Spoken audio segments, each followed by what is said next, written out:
friends, this is Thaddeus from Going Nerdy, and today I want to talk about levels 11 through 20. If you are a new player, then what you're going to experience, I want to kind of lay it out for you. We don't see a lot of videos out there that kind of break down the individual levels as you approach them. Now, in levels 11 through 20, there are four major things that you're going to see, and those are dark side levels, dark side battles, just the dark side, daily challenges, access to allies, and then at level 20 events. Now we're going to go through these in great detail, so stay tuned, buckle in, be prepared. Now, the dark side levels are exactly what they sound like. They are the levels for dark side characters, right?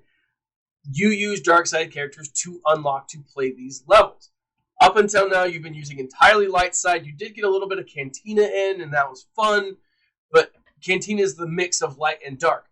This is the mix of just dark side. You get nothing but dark side characters. And you're doing this to unlock light side characters. Dark side characters are set up just like light side. You will have the normal nodes and the non-normal nodes. You will be using the same energy as you did before. These first four use just basic 6 energy. Once you get past 4, you get 5, 6, 7, 8. They increase in energy and so on and so forth. On hard nodes, the basic hard nodes are worth 12 energy. You use 12 energy to use them. It doubles, essentially. Now, again, very basic. There are 4 nodes on the first one, and then it increases from there. Each node does increase, and you have different opportunities to get different characters. The first 4 nodes, the first 4 sections of the dark side hard node are fairly basic characters meant for new players. But some of these characters are vital, are very important for end-game players. Now, ranking these characters and per node or per section by importance, you have Sabine, Count Dooku, Clone Sergeant, and then you've got the Jedi. Now, nothing against the Jedi Consular. Jedi Consular is actually good because you get a ship, but towards the end, the Jedi Consular ship's kind of terrible. It's one of the worst ships that you have in the game. Now, that's saying something because the ships aren't great anyways. But Sabine is very important because of her Jedi synergy with the Phoenix Squad. Dooku is amazing. Dooku's a really strong character. Still in-game, lots of people use him. And then Sergeant, I still use my Clone Sergeant. He's going to be vital and crucial in some of the events, some of the player modes that we talk about later on. In Phase 2, you have Boba. He's up there, right? Boba Fett is an amazing character. You're going to need bounty hunters and scoundrels for a lot of activities here in this game. So farming Boba is probably one of your safest bets. Then you've got Fives. The Fives is one of the best clones in the game, if not arguably the best because of what he does. I would say Luminara is next, but it could also be tied with First Order. It depends on where you want to go. I chose Luminara on both of my new player accounts simply because she's easy to farm, she's a Jedi, and she's a healer. She allows me a lot of different opportunities to play in the game. Plus, she helps to unlock Grandmaster Yoda. Then it's really a toss-up between Clone Wars, Chewie, and IG-86. I'm not going to farm these two. If I unlock them completely, great. But if not, that's also fun. Next on the list is Mando. Oh my gosh. This, in my opinion, is the best Mandalorian from the Mandalorian TV show in the game. Not talking about the faction, but in the game, Star Wars The Mandalorian. Not Mandalorian with Beskar. He is the best character in the game as far as between the two. Then you've got Clone Sergeant. This is another node you can farm. If you farmed the other one, you can still farm here. And then really, it's a toss-up between the others. I want to put Tebow up front because he has this turn meter ability that completely reduces turn meter to 0. He's great. But of the Ewoks, he's the lesser of all Ewoks. And that's unfortunate because he's one of the first you get. And then finally on node number 4, or tab number 4, Boba again. And then I would say Ahsoka, Old Daka, Biggs, and again a toss-up between these two. Honestly, I'd put Vandor Chewie first, then that's at level 12.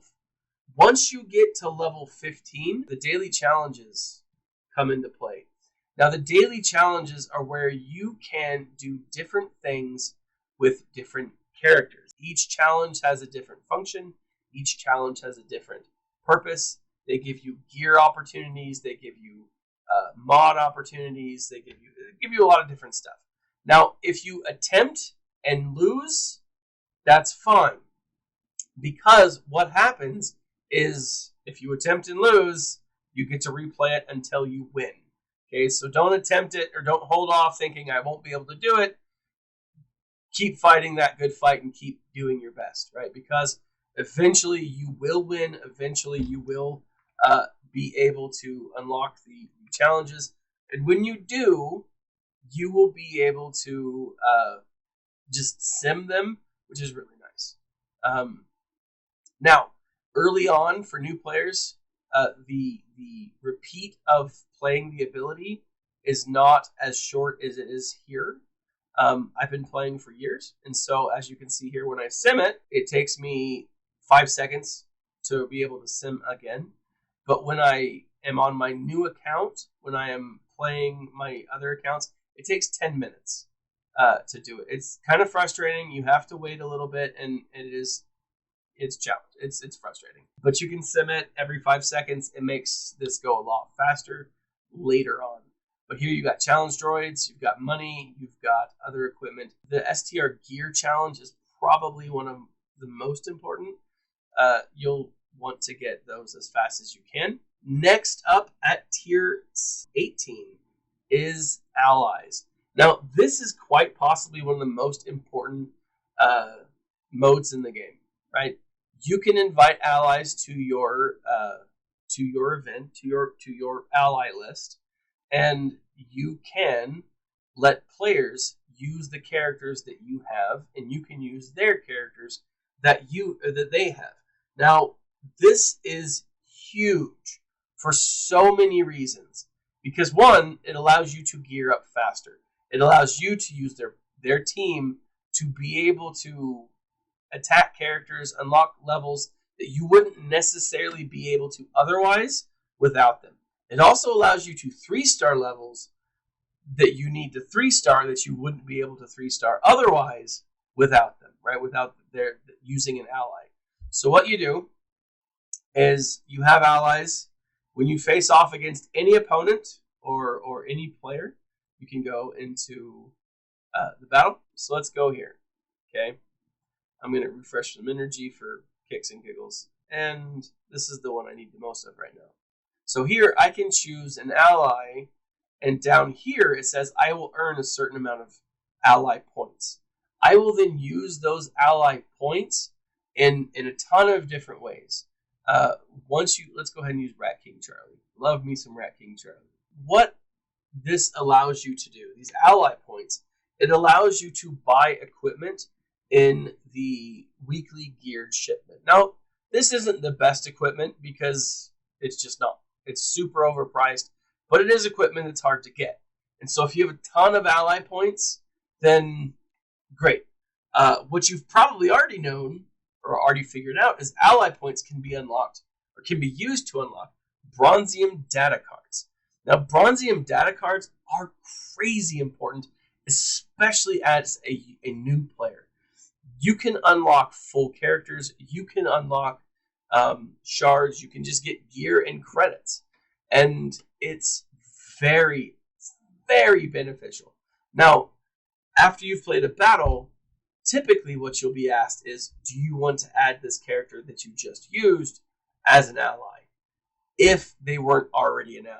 Since Rat King Charlie was my ally already, I didn't get that opportunity. Now, when you have this, when you're choosing an ally, choose one that's active. The way to figure out whether or not someone is active in Star Wars Galaxy of Heroes is to find their code, their account. Now, if you jump over to SWGOH.gg, right here in the top corner, you have SWGOH/P/ and then you have essentially the ally code. So what you can do is you can do SWGOH.gg/P/ and then type in their ally code. And if they have an SWGOH account, it will show you when they were active last. It will show you when they were last connected, what their rank is, and you can see what characters they're working on, what characters, and it's really, really beneficial. A quick way to figure out whether or not this ally is like legit is when you choose the ally code. If it says they're not part of a guild, it's likely that they've been kicked out.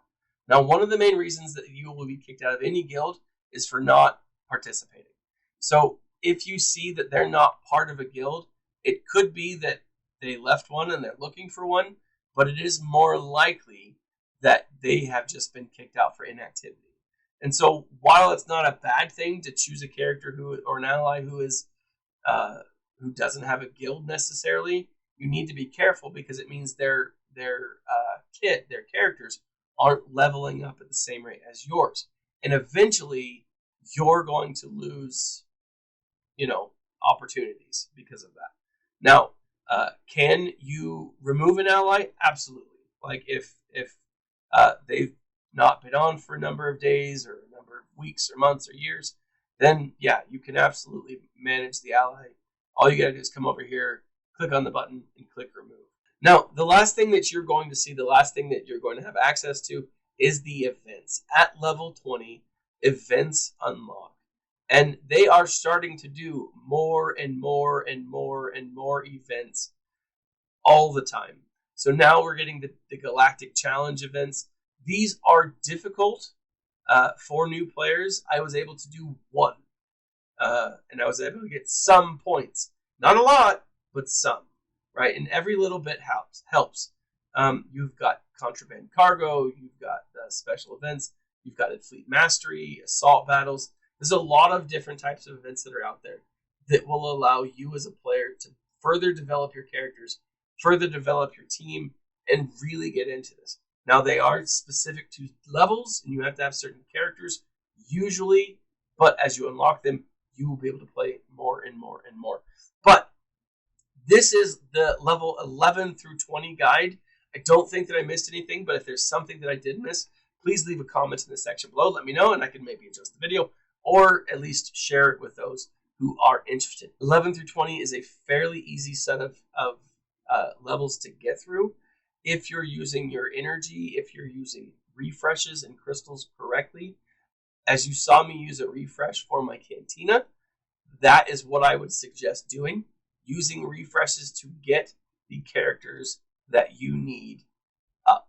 Let me know what you guys think. 21 through 30 is on its way. I hope you guys are having a great day. If you want to help out the channel, if you want to support the channel, click in the links below. There's 4 links in the section below. You will find a link to the Going Nerdy swag store where you can get swag, where you get masks, t-shirts, blankets, everything. A link to an Audible subscription where you can try Audible for 1 month, 2 free audiobooks, absolutely free, no cost to you. Quit within a month. You don't pay a dime, but you do support the channel, and you get some awesome audiobooks. The other section is my Funko collection, if you guys want to check that out. If you guys are Funko collectors like me, then by all means, check out the links below. And every time you buy a Funko from the link below, you do help support the channel. And then finally, guys, and probably most importantly, if you are or have questions and you are on Discord, click in the link below where you can join me on Discord and we can talk. We can discuss. If you have questions, you can ask me directly and don't have to wait for a new video. If you have video suggestions, please feel free to click the link below. This has been Thaddeus from Going Nerdy. Like, subscribe, share. Hit that bell button to be notified anytime I post a video. And as always, my friends, smile and stay nerdy.